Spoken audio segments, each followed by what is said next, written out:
Sa panahon kung sa din halos tanan ginapadalaga na sang teknolohiya, mapa SIM card registration, proseso sa gobyerno kag access sa identification cards, mapus ng pagkuha. Pero paano kung sa ka-excited mo nga makita ang imo itsura sa imo mga IDs na post mo ini online kag nagamit sa iban sa pagpanginto kag paggatas sang kwarta? Maybe subong gina-continue yan na iya nga ginaubra pero maabot kinang time. Hadlo ko maglakat-lakat na sa dalan. Sa ako nga na-scam niya ko, dapat sa ako na siya ma-end sa pagiging scam niya. May lang kong gagmay. Bis kang gagmay pa nga kwarta ang iya ma-scam. Kwarta na iya. So dapat ang mahambal ko lagi sa iya. Dapat makonsensya siya. Amo to gani, hambal. Kung hindi ko kuno ibalik ila kwarta, ipila ko nila hiwitan. Ma-realize sa self ya kung anong kabudlay subong mga budlay makakita ka lang sang kwarta di siya makakahapos lang saya sa iya kabuhi. Ngabay ko tani. Ngayon ko bulik kay Mayor para matapos. Si Melvin Clarito, isa ka maestra kag residente sang syudad sang Silay sa probinsya sang Negros Occidental, ang sang damlag lang na scam sang nagpakilala bilang si Mary Chris Rosiana nga may online ticketing business again sa Jesman sang pamilya sang biktima bangod friends ini sa Facebook apang indi personal nga magkilalanay. June 27 nag-start kami mag-isip na magpabook ng ticket pa uwi ng Bacolod. Kasi nandito ako sa Pangasinan ngayon. Sinundo ko yung kapatid ko. So, sabi ko mag-book na tayo ng ticket para early pa siya. Tapos, sabi ni ate, dahil may friend akong like nag-ticket siya, nag-book. Tapos, sabi ko, sige, i-try natin dyan. So, nakita ng sister ko na parang may promo siya. Parang may promo siya kayong nilagay doon.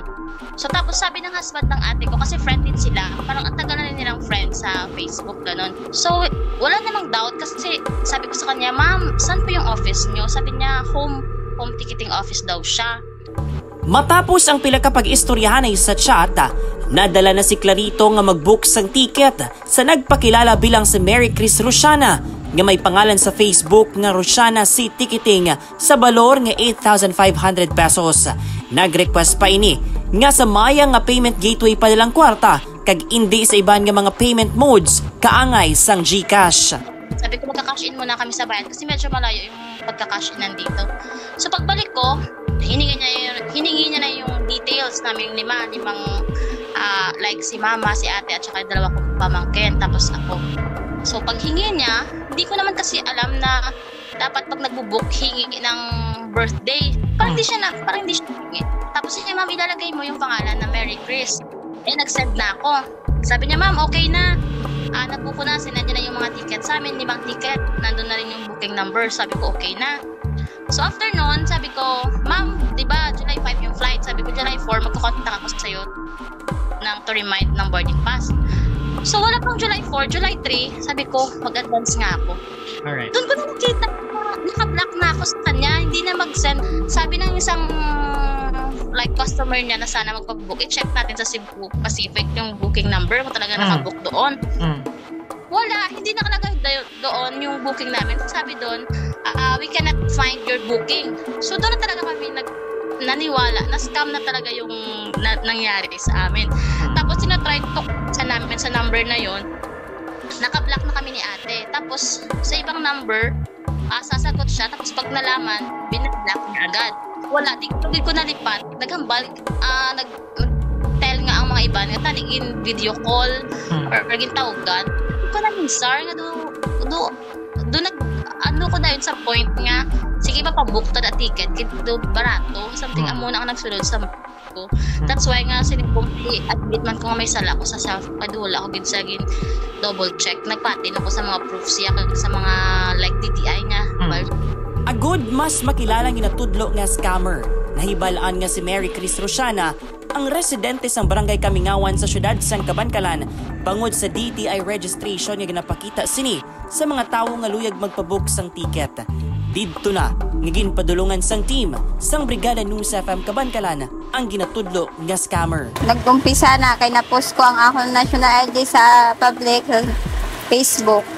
Tapos amo na gasugod na dito ang pang-scam. Pero siyang magsugod nga may mga scams ka na diin ka.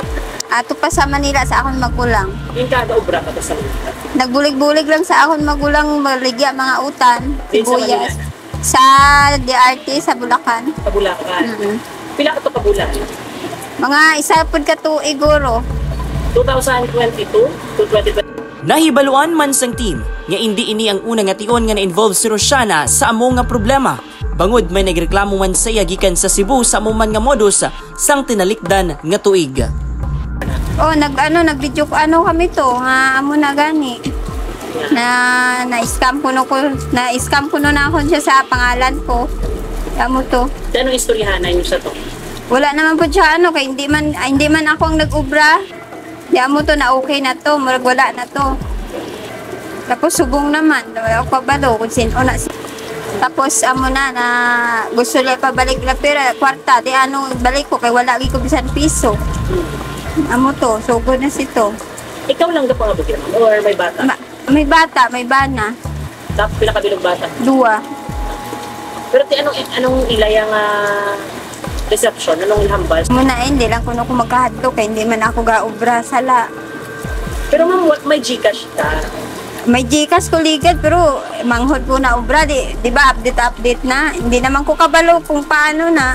Okay. Di subong wala na. Gcash lang? Oo. Paymaya? Wala git. Amo lang gina sa una pero subong hindi na active? Hindi na. Okay. So ano nga itong pangabuan sa dali sa tabak? Sa uma lang. Tapos gaobra ko na extra sa may kaunan sa sa stream site. Sa stream site? Dala ko ga extra. Tapos amo na wala pagka diop sa uma naman. Tapos subong dire So pagkabalo mo nga may mga amo sini nga mga nagkadto silang brigada. Ako sila complaints. Anong napil nimo una gid? Siyempre na hadlok ko or na kulbaan base wala ko kabalo galakat-lakat lang ko sa dalan. Nga na wala ka man gay ubra sala. Matapos ang unang insidente sang tinalikdan nga tuig, suno kay Mary Chris, nagpa-blatter ni sa natabo sa kapulisan sa syudad sang Kabankalan. Nakapa-blatter na huligan. Ano ang basang pulis? Amo na gani. Nagpa-record na amo to. Tapos?